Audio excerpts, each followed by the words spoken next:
Saudaraku sekalian yang saya muliakan, ini Nabi Nuh, ini nabi yang dikenal kesabarannya luar biasa. Kita nih kalau lagi kesel-kesel gitu ya, kayak yang putus asa gitu. Duh, kok kayaknya susah mulu ya. Duh, kayaknya hidup kok menderita nih. Kayaknya kok panjang banget, lama banget nih kesusahannya. Mesti ingetin kisahnya Nabi Nuh alaihi salam. Saudaraku sekalian yang saya muliakan, Nabi Nuh itu umurnya 1000 tahun. Dan 1000 tahunnya beliau itu 50 tahunnya itu masih dianggap sebagai umur-umur belia. Jadi beliau baru mulai berdakwah menjadi seorang nabi di usia 50 tahun. 50 tahunnya beliau itu seperti kita barangkali 15 tahun, 17 tahun. Dia di usia mudanya Nabi Nuh yaitu 50 tahun. Emang 50 tahun muda? Zaman itu iya, teman-teman sekalian, karena manusianya kan masih sedikit. Kalau manusianya masih sedikit, kemudian baru punya cucu udah meninggal, baru umur 50 tahun, 60 tahun meninggal. Nah ini buminya kosong. Buminya nggak banyak orang. Makanya umurnya orang semakin ke belakang nih semakin pendek-pendek. Biar buminya tetap muat. Biar buminya cepat-cepat muat. Jadi kalau ada yang meninggal dunia ya memang harus begitu gitu. Kalau enggak buminya enggak muat. Saudaraku sekalian saya muliakan. Nah ini zamannya Nabi Nuh. Zamannya Nabi Adam alaihissalam, Nabi Thlith, Nabi Idris, Nabi sampai dengan Nabi Nuh itu ya umurnya orang masih panjang-panjang. Zamannya Nabi Hud, umur orang masih panjang-panjang. Teman-teman saudaraku sekalian yang saya muliakan, badannya juga masih gede-gede. Karena kalau nggak kayak begitu, rada susah nyari alamat orang. Bener nggak? Udah orangnya dikit di bumi gitu kan, kecil-kecil pula gitu. Kan susah nyari alamatnya orang. Jadi badannya gede-gede, nyari rezekinya juga gampang. Tinggal ngobok ikan di lautan. Nyari-nyari ikan, ketemu dipanggang di matahari, panggang di api gitu ya. Kemudian mereka makan. Badannya gede-gede teman-teman saudara sekalian. Yang pernah ziarah ke Yaman, ke Hadramaut, tahu bahwa makamnya Nabi Allah Hud panjang luar biasa. Berapa? Lebih dari 10 meter ya panjangnya makam beliau alaihi salam. Nabi Nuh seperti itu. Jadi awal beliau berdakwah itu usia 50 tahun. Sampai dengan beliau wafat pada usia 1000 tahun. Teman-teman saudara sekalian, saat beliau wafat pada usia 1000 tahun, artinya beliau sudah berdakwah 950 tahun. Dan itu yang masuk ke dalam agama beliau, yang masuk ke dalam agama Islam pada masa tersebut hanya sekitar 50 orang aja. Kebayang nggak? Dalam 1 tahun belum tentu dapat 1 orang. Dalam 1 tahun belum tentu dapat 1 orang. Jadi dalam masa 10 tahun belum tentu dapat 1 orang. Ya Allah, luar biasa bener ya. 950 tahun berdakwah ngajakin kaumnya, yang masuk ke dalam agamanya tidak mencapai 50 orang. Pegel nggak kira-kira? Ini kalau modelnya kayak kita nih, kayak saya modelnya nih, wah udah deh nyerah, melambaikan bendera putih gitu ya, nyerah aja udah nggak ngerti lagi mau ngapain. Tapi subhanallah, Nabi Nuh alaihi salam tetap berdakwah dengan penuh kesabaran, ngajakin orang satu. Akan tetapi bahkan istri beliau sendiri nggak beriman. Ada yang tahu siapa namanya istrinya Nabi Nuh? Namanya Bu Nuh. Istrinya Nabi Lut namanya siapa? Ini ya, istrinya Nabi Nuh sendiri nggak mau beriman kepada beliau alaihi salam. Subhanallah, di keluarga sendiri ini nggak pada taat gitu. Anak-anaknya ada yang beriman, tapi ada satu yang nggak beriman kepada beliau. Wah, nggak pernah mau ngikutin. Anaknya yang durhaka namanya Kan'an. Jadi jangan ada yang ngasih nama anak Kan'an ya. Jangan mau coba-coba, siapa tahu kan yang ini beda. Nggak usah kayak nggak ada nama lain aja. Baik teman-teman sekalian, akhirnya kemudian sesudah beratus tahun Nabi Nuh berdakwah, nggak ada yang ngikutin. Nabi Nuh kemudian diperintah oleh Allah Subhanahu Wa Taala. Ketika Allah lihat, ya Allah nih hambaku kesian bener nih. Dadah kalau gitu, kurangin aja lagi jumlah manusia di atas muka bumi ini. Pastikan semuanya beriman. Allah kemudian memerintahkan Nabi Nuh, ya Nuh, fasna'il fulka bi'ayunina. Fasna'il fulka bi'ayunina. Wahai Nuh, buatlah perahu besar, buatlah kapal layar, buatlah kapal besar wahai Nuh. Bi'ayunina, dengan pengawasan kami. Artinya dengan perintah kami yang perintahkan berapa besarnya kapal tersebut, gitu ya. Kami yang akan perintahkan nanti kayunya dapatnya dari mana, ininya dapatnya dari mana, gitu. Fasna'il fulka bi'ayunina. Dalam pandangan kami, dalam pengawasan kami. Jadi keren banget ini ya, arsitekturnya langsung Allah Subhanahu Wa Taala. Pengawasnya, mandornya langsung Allah Subhanahu Wa Taala. Nabi Nuh disuruh bikin dah, mulain nyari kayunya, ininya, itunya. Butuh waktu bertahun-tahun teman-teman saudaraku sekalian. Butuh waktu yang tidak sebentar.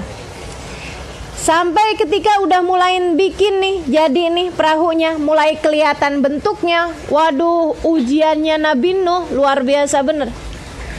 Kullama marra alaih, setiap kaumnya lewat, mereka kemudian mengejek Nabi Nuh. Ya ampun Nuh, kagak ada lautan di mari. Kamu mau melayarkan perahu di atas daratan. Ntar lagi ada yang lewat lagi. Nuh, sejak kapan perahu bisa lewatin daratan? Nuh, pokoknya setiap kali ada orang lewat, mereka hina Nabi Nuh. Nabi Nuh jawabin, nggak ada. Biarin aja. Nggak semuanya harus diterangkan. Teman-teman sedikit sekalian yang saya muliakan, enggak semuanya harus dikasih tahu, enggak semuanya harus mengadakan konferensi pers. Enggak usah, biarin aja. Tidak perlu menjelaskan apa-apa tentang dirimu, karena orang yang mencintaimu akan tetap cinta padamu meski tahu kekuranganmu, dan orang yang membencimu tidak akan berubah apa-apa meski kamu sudah menceritakan tentang kelebihan-kelebihanmu. Jadi buat apa? Apalagi sudah Allah Subhanahu Wa Taala mengatakan la tuzakku anfusakum. Nggak usah kalian puji-puji diri kalian. Nggak usah kalian sanjung-sanjung diri kalian. Nggak usah kalian ngomong orang lo nggak tahu siapa gue. Kamu nggak tahu siapa saya. Kalau orang yang nanya balik, emang siapa kamu? Saya juga nggak tahu. Teman-teman saudaraku sekalian, la tuzakku anfusakum, kata Allah. Jangan sanjung-sanjung dirimu. Allah yang paling tahu siapa yang suci di antara kalian, siapa yang baik di antara kalian, siapa yang benar di antara kalian. Daripada sibuk menyanjung-nyanjung diri, lebih baik sibuk memperbaiki kekurangan diri. Karena setiap dari kita, meskipun seperti yang tadi saya sampaikan, semua pasti punya kelebihan, namun juga tidak kurang kekurangan yang kita punya. Betul nggak? Jadi teman-teman saya sekalian, udah aja, konsentrasi kita jangan kepada biar orang tahu siapa saya, akan tetapi konsentrasi aja apa yang bisa kita benahi dari kehidupan kita masing-masing. Jangan segala-gala diupdate di media sosial. Gitu ya, biar orang semua tahu kalau kamu tahajud, kemudian update statusnya sih nggak yang gimana-gimana gitu ya. Statusnya bisa jadi kamu jadikan sebagai anjuran untuk orang tahajud gitu. Tapi ngapain update-nya jam 2 malam? Indahnya waktu malam, nikmatnya sepertiga malam yang terakhir, saat mesra seorang hamba dengan Tuhannya. Aduh, udah deh, Saudaraku sekalian yang saya muliakan, begitu banyak para kekasih-kasih Allah Subhanahu wa taala beribadah tanpa kenal waktu, dan mereka tidak perlu pengakuan serta pengaguman dari siapapun. Lagian kalau saya pikir-pikirin ya, urusan merahasiakan amal, nih teman-teman sekalian, urusan merahasiakan amal, mikirnya gini aja deh. Kita sama Allah selama ini, Allah selalu kita jadikan penyimpan rahasia aib-aib kita. Betul nggak? Bikin dosa nggak ada yang tahu kecuali Allah. Ada banyak hal-hal yang nggak ada yang tahu kecuali Allah. Bahkan rasa di hati kita, kebencian, iri dengki, hasud dan lain sebagainya yang ada di dalam hati kita, nggak ada yang tahu kecuali Allah Subhanahu wa taala. Selama ini Allah kita jadikan sebagai penyimpan rahasia keburukan kita terus-terusan. Tidakkah kamu ingin selain daripada Allah menyimpankan rahasia keburukanmu, Allah juga menyimpankan rahasia-rahasia kebaikanmu? Bukankah itu sesuatu yang adil?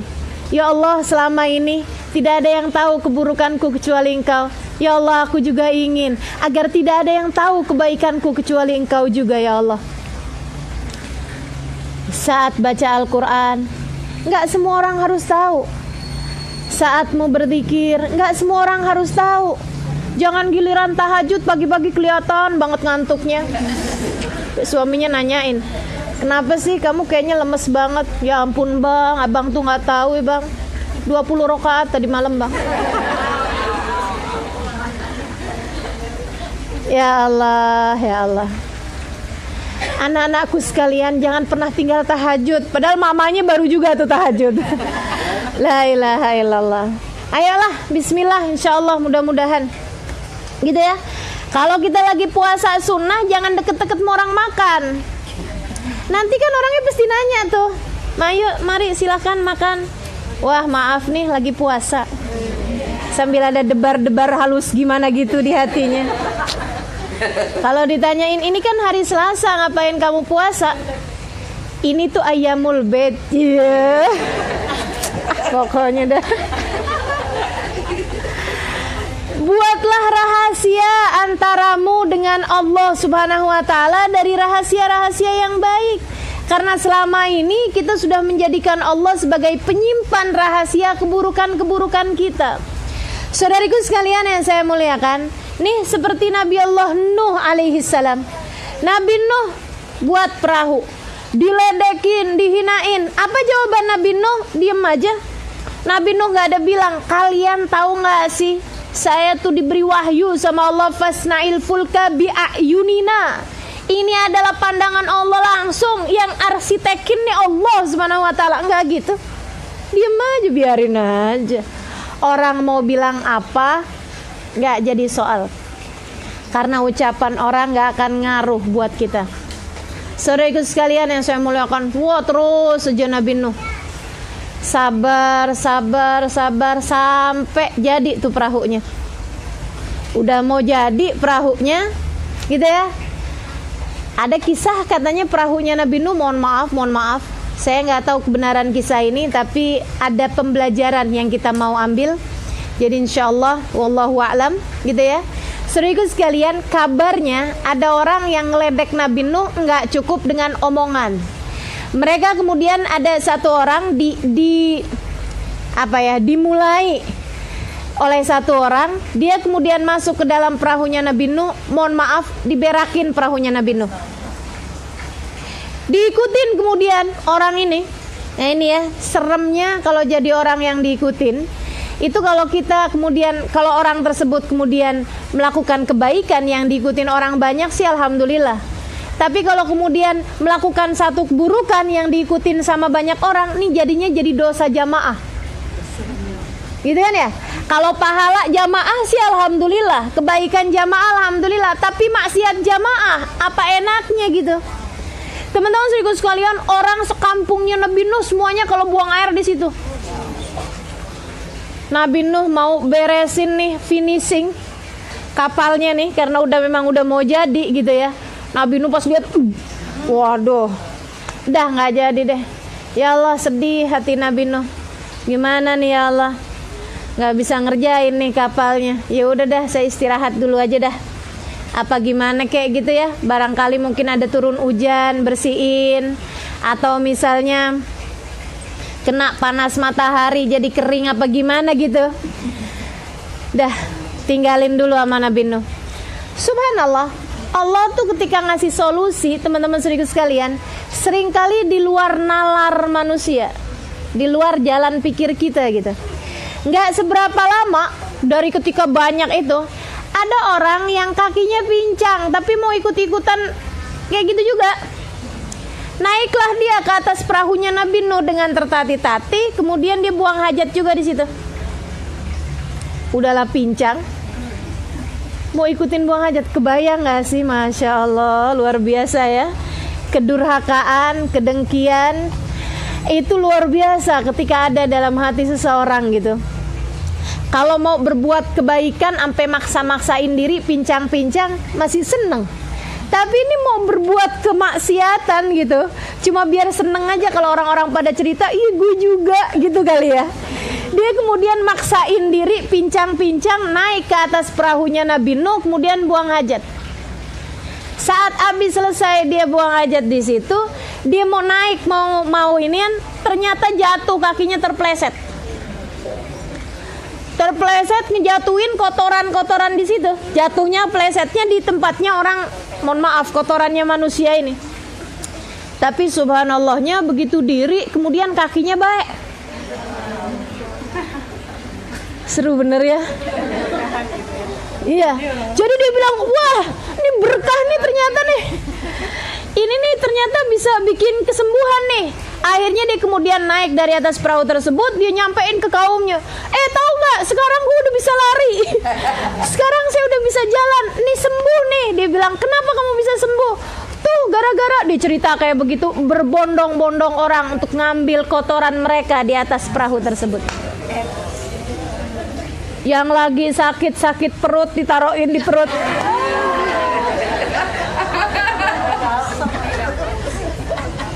Makanya jangan dibayang-bayangin. Segala-gala ya dibayangin. Apakah mereka sembuh? Enggak juga. Gitu ya. Saudariku sekalian, ampe kemudian bersih lagi tuh perahunya Nabi Nuh. Jadi mereka yang ngotorin, mereka juga yang bersih. Dah biarin aja. Kadang-kadang yang kita kira buruk buat kita, ternyata itu adalah baik buat kita. Udah bersih sekarang perahunya Nabi Nuh, baru dah Nabi Nuh kemudian rapiin lagi perahunya, sampai Allah berkata kemudian berfirman padanya, ya Nuh, kalau kamu lihat faratan nur, kalau kamu lihat di dapur kamu itu kemudian ada menyembur air, wahai Nuh, pada saat itulah segera naikkan semua orang-orang yang beriman di atas perahumu. Saudaraku sekalian, pada hari yang telah ditetapkan oleh Allah Subhanahu wa taala, benar-benar Nabi Nuh melihat pertanda tersebut di dapurnya. Segeralah sama Nabi Nuh kemudian dimasukkan orang-orang yang beriman di atas perahunya Nabi Nuh, termasuk semua binatang-binatang berpasang-pasangan. Jadi itu tikus sepasangan, ayam sepasangan, gitu ya, anjing sepasangan, kucing sepasangan, gitu semua binatang-binatang tuh Nabi Nuh masukin ke dalam perahunya karena semua binatang beriman. Kan gitu kan? Kemudian Nabi Nuh naik bersama dengan kaumnya semuanya. Nabi Nuh pastiin siapa aja yang beriman udah masuk nih. Nabi Nuh ngeliat anaknya Atuk, mana dia nih? Siapa itu? Kok nggak kelihatan?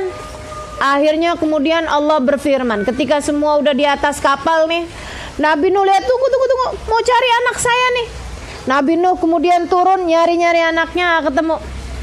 Akhirnya kemudian dipanggil-panggil, ketika kemudian mulai turun hujan dari atas langit dan air menyembur dari bawah tanah. Jadi itu hujan yang enggak sembarang hujan. Allah berfirman tidak hanya kepada langit, akan tetapi juga kepada bumi. Wahai bumi, pancarkan air, wahai langit, turunkan hujan.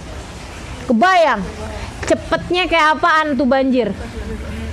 Sut, air naiknya cepet bener. Nabi Nuh segera naik kembali ke atas kapalnya, sudah mencari anaknya ketemu. mulai deh tuh kapalnya mulai jalan. Nabi Nuh lihat anaknya lagi lari-lari. Nabi Nuh bilang, "Ya Bunayyar kamana, ayo cepetan naik ke atas kapal, segera naiklah ke atas kapal." Anaknya bilang, "Ogah bah, saya nggak mau ikut-ikutan, saya mau nyelamatin diri aja." Katanya Nabi Nuh kemudian, "La simal yaumin amrillahi lamarrahim." Nggak ada yang selamat nih hari kecuali yang dirahmati sama Allah. Ayo cepetan naik ke atas kapal, nggak ada yang bakal selamat kecuali yang ada di atas kapal. Katanya dia, "Sa'awi ila jabalin ya'simuni minal ma." Saya bakalan naik ke atas puncak gunung sana, akan menyelamatkan saya dari air tersebut. Katanya Nuh, enggak akan ada yang selamat. Dianya naik kemudian terus ke atas kapal. Nabi Nuh masih tungguin tuh. Tunggu dulu, jangan jalan dulu kita, jangan berangkat dulu. Saya mau samperin anak saya. Sampai kemudian dianya lagi naik ke atas kapal ketika air kemudian mulai menyambar anaknya Nabi Nuh tersebut. Nabi Nuh dari sebelum-sebelumnya selalu doa, "Ya Allah, selamatkan aku dan keluargaku. Selamatkan aku dan keluargaku." Nabi Nuh tahu akan ada banjir bandang. Nabi Nuh tahu akan ada pengurangan jumlah manusia di atas muka bumi. Karenanya Nabi Nuh dari awal-awal berdoa, "Ya Allah, selamatkan aku dan keluargaku." Begitu ngelihat kemudian anaknya tenggelam bersama dengan yang tenggelam, Nabi Nuh nangis. Kemudian bertanya kepada Allah Subhanahu wa taala, "Ya Rabbi, inna ibni min ahli wa inna wa'dakal haq." Ya Allah, bukankah dia adalah anakku dan janjimu adalah benar? Karena waktu Nabi Nuh doa minta diselamatkan dia dan keluarganya, Allah kemudian berjanji, "Aku akan selamatkan kamu dan keluargamu, wahai Nuh." Tapi ternyata anaknya tenggelam. Nabi Nuh nanya dengan linangan air mata, "Ya Allah, bukankah dia adalah anakku dan bukankah janjimu adalah benar untuk menyelamatkan aku dan keluargaku?" Saudariku sekalian yang saya muliakan, ternyata jawaban dari Allah Subhanahu wa taala, dan ini nyeremin banget. Waktu saya baca ayatnya gitu kan, ya Allah, seremnya sama ayat ini. Apa jawab Allah Subhanahu wa taala? "Ya Nuh, innahu laisa min ahlik." Bukan Nuh, dia bukan anakmu. Kok bukan anaknya? Lahir dari rahim istrinya. Dan memang betul-betul dari, mohon maaf, dari spermanya Nabi Nuh gitu. Dari spermanya seorang nabi gitu kan. Dia anakku ya Allah, dia lahir dari rahim istriku ya Allah. Bagaimana mungkin dia bukan dari keluargaku? Kata Allah, "Innahu amalun ghairu saleh." Karena dia telah melakukan perbuatan yang tidak saleh. Maka siapapun dirimu, siapapun ayahmu, sesoleh apapun ayahmu, mau ayahmu seorang wali, mau ayahmu seorang kiai, mau ayahmu seorang alim ulama, mau ayahmu orang paling soleh di kampungmu, di negerimu, jika kamu tidak melakukan amalan yang soleh, maka kamu bukan anaknya. Jadi gak usah bangga-banggain saya punya orang tua ini, saya punya saudara ini, saya punya, kamunya gimana gitu. Kamunya gimana? Allah SWT ngasih tahu, tuh si Kan'an anaknya Nabi, teman-teman saudariku sekalian. Nabinya salah satu dari ulul azmi, teman-teman saudariku sekalian. Nabi yang sudah memang disiapkan surga baginya. Ketika dia kemudian falahu amal ghairu saleh, dia melakukan perbuatan yang gak soleh, gak dianggap apa-apa. Maka siapakah diri kita yang kemudian berani-berani berkata, "Ah tenang, biar kata gimana-gimana juga bakalan masuk surga saya." Dapat apaan? Jaminan. Siapa yang ngasih jaminan? Malaikat Jibril. Siapa yang ngasih jaminan? Bahkan orang-orang yang telah diberi jaminan oleh Allah Subhanahu wa taala lewat lisan Nabi besar Muhammad tidak pernah berhenti dari ketakutan mereka, karena faham bahwasanya Allah Subhanahu wa taala begitu agung dan begitu mudah baginya untuk menjadikan seseorang dimurka oleh Allah Subhanahu wa taala setelah sebelumnya dicinta. Sayyidina Abu Bakar As-Siddiq dapat jaminan dari Nabi Muhammad. Katanya Nabi Muhammad kepada Sayyidina Abu Bakar, di masjid disaksikan ratus bahkan mungkin ribu orang pada saat tersebut. Abu Bakar fil jannah, katanya Nabi Muhammad. Umar fil jannah, kata Nabi Muhammad. Uthman fil jannah, kata Nabi Muhammad. Ali bin Abi Talib fil jannah, kata Nabi Muhammad. Zubair bin Awam fil jannah, kata Nabi. Abdurrahman bin Auf fil jannah. Zaid bin Haritha fil jannah. 10 orang dijanjikan surganya oleh Nabi Muhammad alaihi wasallam. Asyaratul mubasyirina fil jannah. 10 orang dijanjikan surganya oleh lisan Nabi besar Muhammad sallallahu alaihi wasallam. Alladzi la yantiqu anil hawa in huwa illa wahyun yuha. Yang tidak berucap satu patah kata pun kecuali merupakan wahyu dari Allah Subhanahu wa taala. Segitunya mereka selalu berada dalam keadaan ketakutan karena faham. Bahkan anak Nabi Nuh tenggelam bersama dengan yang tenggelam ketika ia melakukan perbuatan yang ghair saleh, yang tidak saleh. Maka mari mengikuti jalan orang-orang soleh sebelum-sebelum kita, agar kita termasuk di antara kelompok mereka, insya Allah. Ya Allah, Nabi Nuh sedih. Kemudian mereka pun tetap berada dalam kapal hingga berhari-hari lamanya. Udah siap-siap emang Nabi Nuh, udah bawa segala bekal makanan. Saudaraku sekalian, sehari 2 hari di atas kapal ini, bumi ini semuanya tenggelam. Seminggu 2 minggu bumi semua tenggelam, nggak dapetin daratan. Sampai bahkan lebih dari sebulan. Persiapan persediaan makanan mereka sudah mulai menipis. Nabi Nuh udah mulai minta, ya Allah, ya Allah, ya Allah, ya Allah, ya Allah, ya Allah, kasih kepada kami daratan ya Allah. Udah ngelihat bumi dan seisinya, semuanya isinya lautan, nggak ketahuan mana dia daratan. Sedikit sekalian yang saya muliakan, hingga sesudah berbulan-bulan lamanya mereka kemudian melihat ada daratan yang sudah mulai kering dan mereka bisa tinggalin tempat tersebut. Mereka pun segera menambatkan kapal itu dan mulai kemudian turun semuanya dalam keadaan penuh sukacita, tepat pada tanggal 10 Muharram, hari Asyura. Jadi ini Nabi Nuh diselamatkan, temu daratan pada hari Asyura. Kabarnya kemudian Nabi Nuh segera ngambil makanan-makanan yang mereka punya tuh, bikin bubur selamatan gitu ya. Makanya hari Asyura itu kan orang baru suka bikin bubur. Yang mestinya sih bukan hanya hal-hal yang seperti itu yang diikutin. Dan apakah benar apa enggaknya, wallahu alam juga. Masalah resepnya kayak apaan, wallahu alam juga. Karena saya kan gak ikutan tuh di perahu hari itu. Ustazah pakai jagung apa enggak? Mana saya tahu. Ya Allah, ya Allah.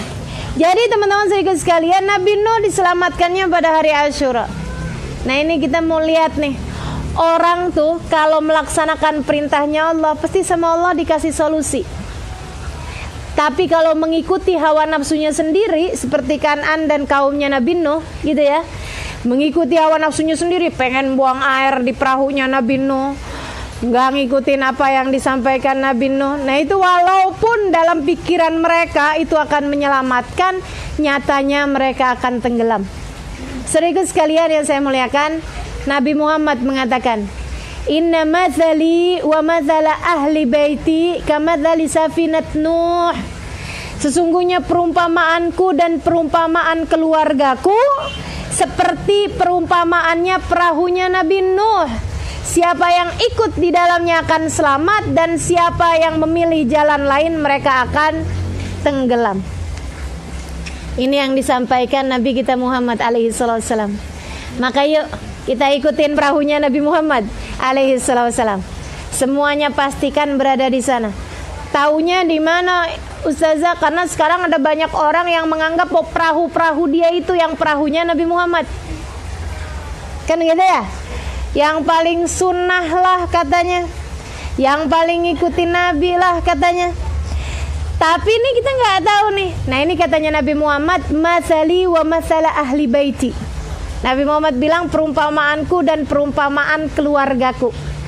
Saudaraku sekalian, yang biasa orang-orang sebut di zaman sekarang nih habaib. Ya, kalangan habaib-habaib. Tuh Nabi Muhammad suruh ngikutin, katanya Nabi Muhammad, ikutin aja aku dan ikutin para habaib. Kita kenal nih, tapi nggak semua habaib benar Ustazah. Oh iya betul, tapi banyak juga yang benar. Kan begitu? Habib Umar bin Hafid.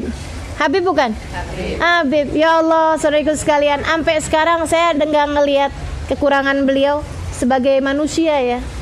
Tentu aja kalau beliau ditanyain kurangan Habib apa, Habib? Wah banyak bener gitu. Habib Zain bin Smith, saudariku sekalian yang saya muliakan, saya pernah ikut beliau berziarah Madinah ya. Saya pernah ikut beliau berziarah karena sewaktu di Indonesia itu beliau bersama dengan istrinya, saya yang menerjemahkan istrinya kemana pergi, Ubabah Maryam. Saya terjemahkan bukan hanya ketika memberikan kajian, akan tetapi juga mau belanja juga saya yang terjemahin. Karena kan pelayannya kagak ngerti bahasa Arab, babanya nggak ngerti bahasa Indonesia gitu.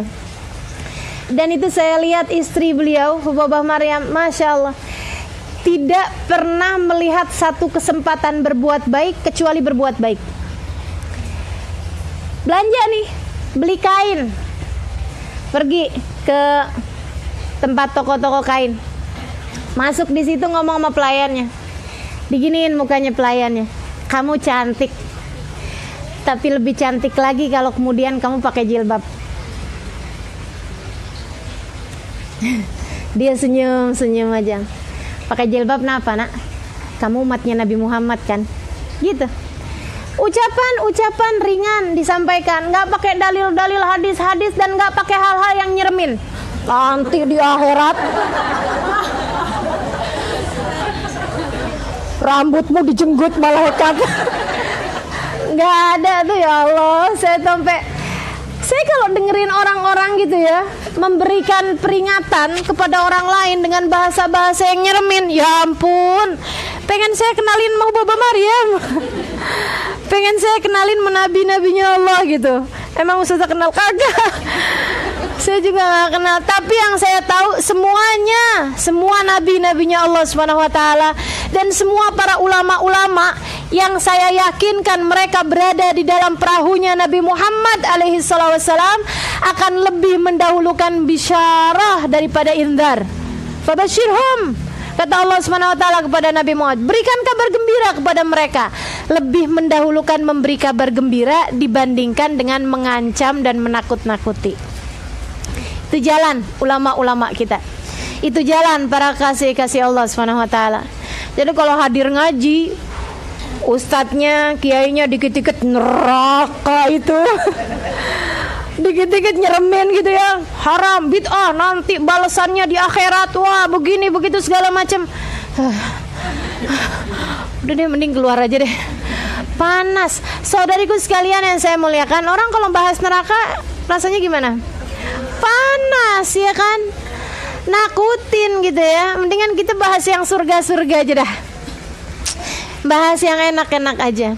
Maka teman-teman sekalian, ini Ubah Maryam nih, saya ngelihatnya kayak gini, Masya Allah ya gitu. Ubaba sih ya pokoknya jalanin aja gitu kan. Tapi sambilan habis itu didoain sama Ubaba, mudah-mudahan begini begitu segala macam. Dikasih uang sama beliau, kasih uang. Teman-teman saudara sekalian, nih kata Ubaba buat beli jilbab, buat beli jilbab, buat beli apa aja deh yang kamu mau gitu. Teman-teman saudara sekalian, kapan hari kita pergi lagi ke situ udah pakai jilbab? Ya Allah, subhanallah gitu ya. Hati penuh rahmat itu loh yang saya belajar dari para ulama-ulama yang katanya inna matsali wa matsala ahli baiti mitsal safinat Nuh. Perumpamaanku dan perumpamaan para keluargaku seperti perahunya Nabi Nuh. Teman-teman sekalian, Nabi Muhammadnya Allah bilang tentangnya wa ma arsalnaka illa rahmatan. Tidaklah kami utus engkau wahai Muhammad kecuali sebagai penebar kasih sayang di atas muka bumi. Maka saya perhatikan nih, para ulama-ulama yang berada di jalannya Nabi Muhammad mendahulukan menebarkan rahmat daripada menebarkan kebencian ataupun menebarkan ancaman dan menebarkan ketakutan. Mereka lebih memilih menebarkan rahmat dan kasih sayang. Subhanallah. Saudaraku sekalian, kapan hari beliau belanja kain juga. Waktu itu ada anaknya yang mau nikah. Tengah-tengahan datang waktu sholat maghrib. Beliau bilang, yuk Halimah kita sholat. Sholat, nggak ada musolanya di toko kain itu. Jadi beliau sholat di antara kain-kain, di antara lorong-lorongnya kain itu. Segitunya, saya bilang, ini Baba sempit. Nggak apa-apa, kita tetap jamaah. Ini tempat sempit di itu tuh, di toko kain, tetap sholatnya jamaah. Beliau kemudian bilang sebelum sholat gitu, dipanggilin yang perempuan-perempuan, yuk sholat, kamu muslimah, ayo sholat.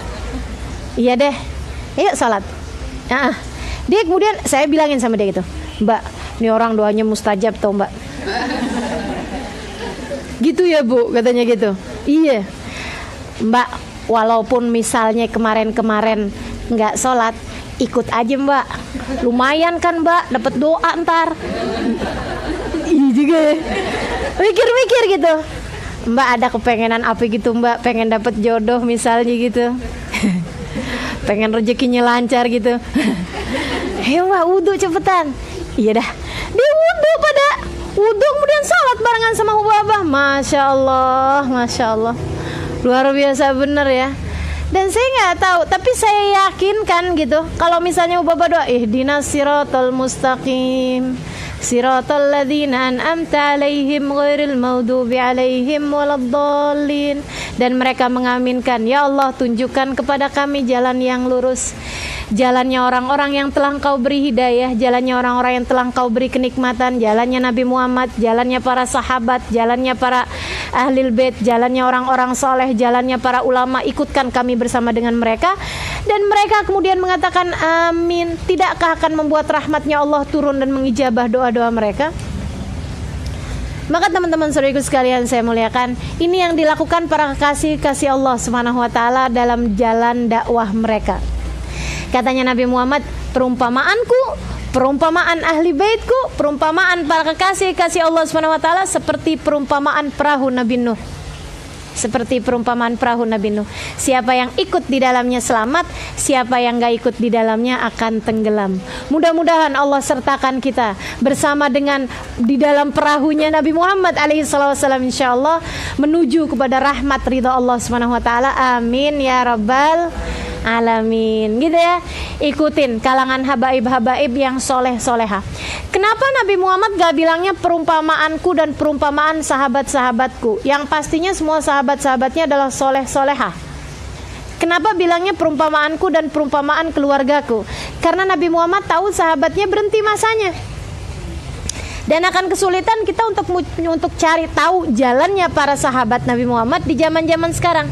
Makanya Nabi ngasih aturan, kamu ikutin kalangan-kalangan orang yang nasabnya nyambung sama Nabi Muhammad, dari ahli baitnya Nabi Muhammad alaihissalam.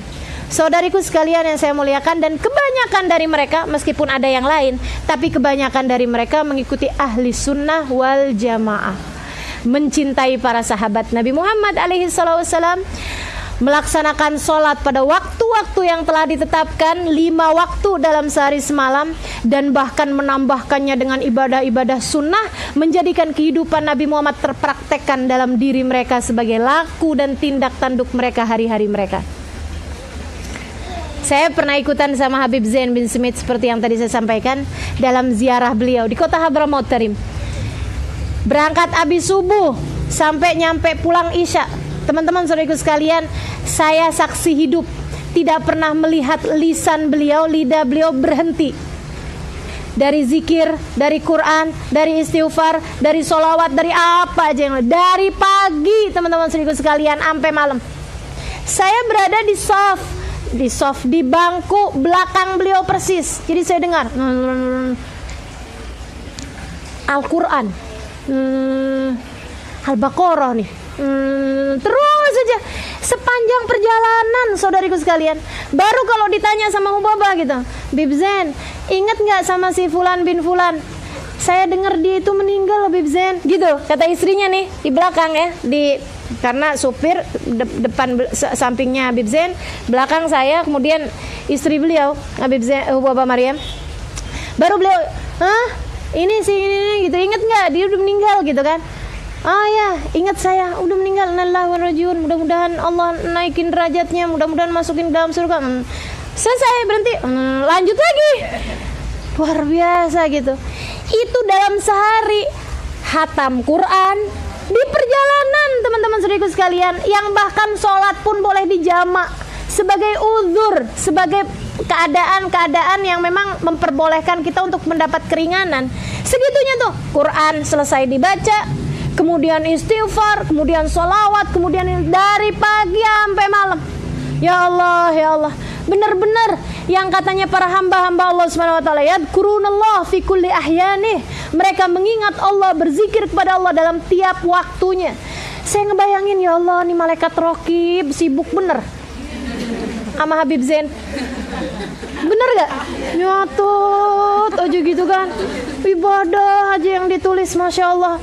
Habis itu saya bayangin diri saya, ya Allah, malaikat raqib saya anggurin. Nganggur aja nih kayaknya nih malaikat raqib nih. Teman-teman saya sekalian, jadi pikiran gitu, malaikat raqib nganggur mendingan, asalkan jangan malaikat atidnya yang sibuk. Malaikat atid sibuk nyatetin dosa-dosa kita nggak kelar-kelar dari bangun tidur. Innalillahi wa inna ilaihi raji'un. Itu Nabi Nuh alaihi salam, teman-teman saudariku sekalian, dengan diselamatkan oleh Allah Subhanahu wa taala pada tanggal 10 Muharram.